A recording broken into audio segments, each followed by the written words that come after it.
Welcome to this week's serving of Oyster Stew, a mix of financial services commentary and insights. Each week, we'll discuss what is happening in the industry based on what we see as we work with regulators and clients. We hope you come away with the knowledge and tools to help you make the best decisions for your firm's future. As we continue to produce our podcast from home without access to our recording studio, please be patient as we work to improve our recording quality.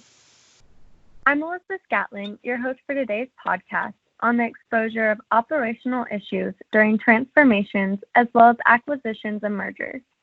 With me is Oyster Associate Director MJ Phillips, who has had a great deal of experience transitioning branch and back office operations through complex changes and working with firms and their leadership teams to increase operational efficiencies and reduce costs. MJ, before we start, can you tell us a little bit about your background? Yes, thank you, Elizabeth. I have spent my career both as a leader in operations and a consultant focused on operational efficiency. I've worked for both a clearing firm and a fully disclosed firm. As part of that career, I have worked on countless mergers, acquisitions, conversions, and operational transformations. Thanks, MJ. We have all seen in the news the large number of mergers and acquisitions occurring on both the broker-dealer side and the advisor side, and anyone who's been through one knows that the transition can bring to the surface operational issues. So MJ, can you talk a little bit about that?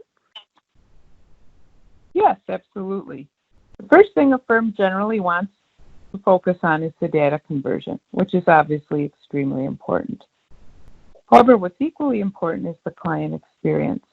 At the same time that you're focusing on the data conversion, you immediately begin addressing potential client issues. This generally starts with both the operations department and the sales support role, which include but are not limited to changes in fee schedules, changes in forms, and changes in policies. As you address these differences, it's important that you communicate change to the field timely and succinctly so that anyone that answers a client call has the information they need to address their concern. The client experience is paramount to the success of any acquisition or conversion. While it is often tempting to try to ensure a conversion that will have no change, it is more important to focus on a conversion with strong communication and solid decisions.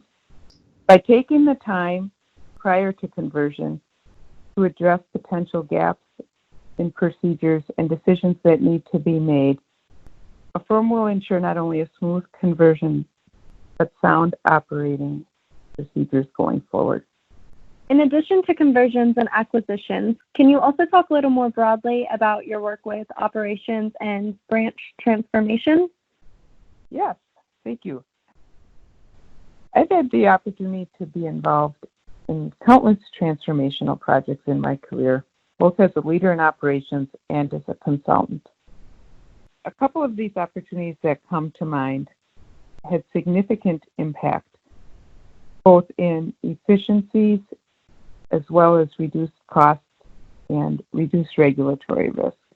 One of these opportunities involved automating workflow, taking a paper-intensive process and making it fully automated. It was exciting for several reasons, because it not only significantly improved the client experience, as an operation director, it had a tremendous impact on the productivity of my team. The success of this project depended not only by the obvious system work that needed to be accomplished, but also the time spent with the associates actually involved in the processes. By sitting down and not only observing the process, but understanding what worked well about the current process, what didn't work well, and where things typically became problematic, we were able to not only automate the general process, but also address many of these inefficiencies as well. One really important part of the success of the project was getting feedback not only in the beginning of projects, but throughout the project. We created a committee made up of users throughout the firm. We use this committee as a sounding board for our thoughts and ideas, but also as a test group to actually process the work through the newly formed automation and give us immediate feedback of what could be changed or improved. By using this test group, we were able to provide a solid process and a positive experience as we rolled it out throughout the firm. The second impactful project that I referred to involved working with a broker-dealer on branch efficiency. Specifically, this broker-dealer had put automation in place, but realized it was not being used throughout their branch network. There were a couple of reasons for this.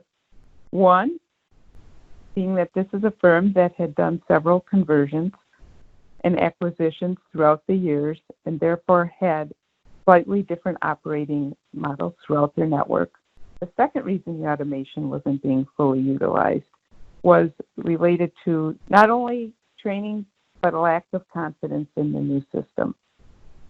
By spending time out in the field, interviewing users and understanding what was working well, what they liked about the process they had in place, and why they were hesitant to use the new process, I was able to report back to the firm and provide a number of recommendations, not only on making slight improvements to the system, but also improving communications, training, and expectations going forward.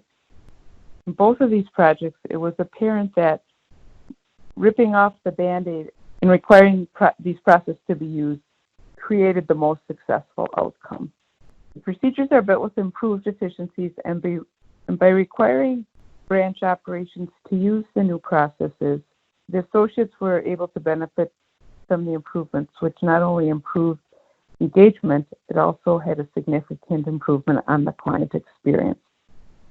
So what does client success look like to you? As a consultant, being hired by a firm prior to an acquisition or transformation provides a great opportunity to contribute to the success of the project. Success can be seen in many ways. The obvious measures of success are improved efficiencies, reduced cost, and reduced risk.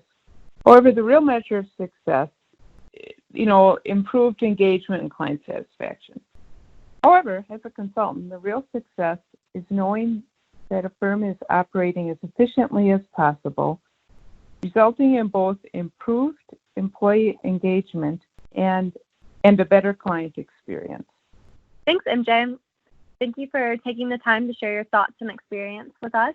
It looks like we're running out of time, but if you would like to learn more about Oyster's experience in this area or how we can help you, please reach out to us. Thanks again for listening to the Oyster Stew podcast. Don't forget to subscribe so we can continue to bring you resources to help you make the best decisions for your firm. If you're struggling with a topic and you'd like us to do a podcast on it, or you'd like a free consultation, feel free to reach out to us at 804-965-5400 or by visiting our website at oysterllc.com.